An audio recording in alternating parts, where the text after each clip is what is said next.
Hey everybody, this is Mr. Greenwood with a tutorial video here on logarithms.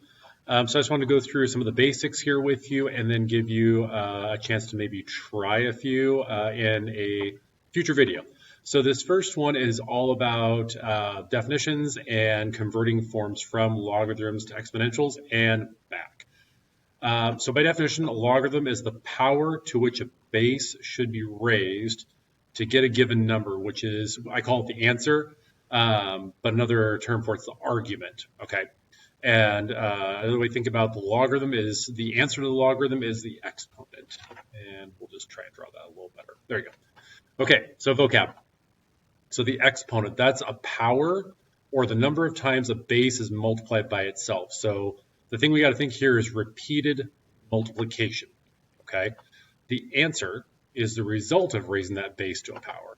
And the base is just the beginning value to be multiplied, okay? So if we look at this exponential form, we can identify these parts. And so kind of the first step is to know what you're looking at before we start to convert, okay? So if I look at this A, B, and C, okay, so think about A. Is that going to be the base, the exponent, or the answer? I'll let you think about that for a second. So A is the base. That's the number I'm going to multiply. And then B, determine if that's the base, the answer, or the exponent. Okay, so that is the exponent. That's how many times I'm going to multiply A by itself. So for example, 3 to the 5th power means 3 times 3 times 3 times 3 times 3. Okay, so 3 is my base, 5 would be my exponent, and then 3 to the 5th, I think that's 243. That's my answer, that's C. Okay, so here's how we see these parts in an exponential form. And so this is important so we know how to deal with our logarithms, okay? So first things first, let's talk about how to convert this thing into a logarithm form.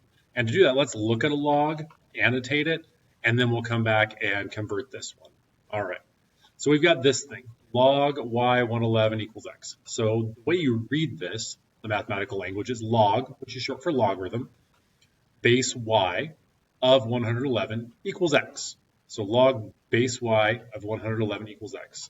So it tells us where the base is, that's y, of 111, that's my answer, my argument, equals x. And so I know that equals x is the exponent because in our definition here, the answer to the logarithm is the exponent. That is my power, okay? So let's convert this ABC1 to log form, and then I'll show you how to convert this log 1 back to exponential form and give you a little shortcut on how to kind of remember the order. All right, so I'll keep using color to annotate here. So when you write your log function, it's always going to start with the word log or that function. If you don't write that, you don't have a logarithmic function, okay? So log of my base, so the base here, I annotated in purple, that's A. So log base A of 111, that was my answer. So I used red, so that's C. So log base A of C equals x, which was my exponent. So in this case, my answer is B. So log base A of C equals B.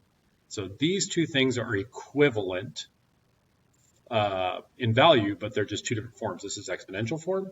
This is logarithm. All right. And one way you can kind of think to remember this is that logarithm starts with L. So I'm going to draw an L. And I know this one's a little bit of a stretch, but stay with me here. So log A, or base A, log base A of C equals B. So you can see my blue line here is an L. Like I said, it's a bit of a stretch, but it's a way to help you remember the order these go in. Log base A of C equals B. All right. So knowing that, we know how to go from exponential to log. Now we'll get to how do we go from log to exponential form here. All right, so notice we had our base come first in that form. So we're going to take this log base y of 111 equals x, and we're going to rewrite that in exponential form. So the base is y, and again, I'm using this color to really help make sense for you and help connect those parts and annotate. So purple means base for my examples, green means exponent, red means answer. So my base is y to the power of x equals my answer. And I like to call that answer because it's the answer to the exponential. So y to the power of x equals 111. So we've got some numbers here. We can know all three as numbers. We could have one as a variable, two as a variable, or in like this example, all three can be a variable, okay? So that's the skinny on logarithms and exponentials and converting between forms. I got to show you the shortcut. So for logs from exponential, we know log starts with L, so we made our L. From log to exponential starts with an E. So this one's less of a stretch. This one kind of fits. So we're going to start with the base, and we're going to draw an E like that. So we have a lowercase e. Y to the power of x equals 111. So we can travel that blue line to be able to know the order for our exponential form, and then again, travel the blue line log base A of C equals B. Okay? Hope this helped you out and made logarithms make some sense for you, and we'll see you in the next help video. Have a good one.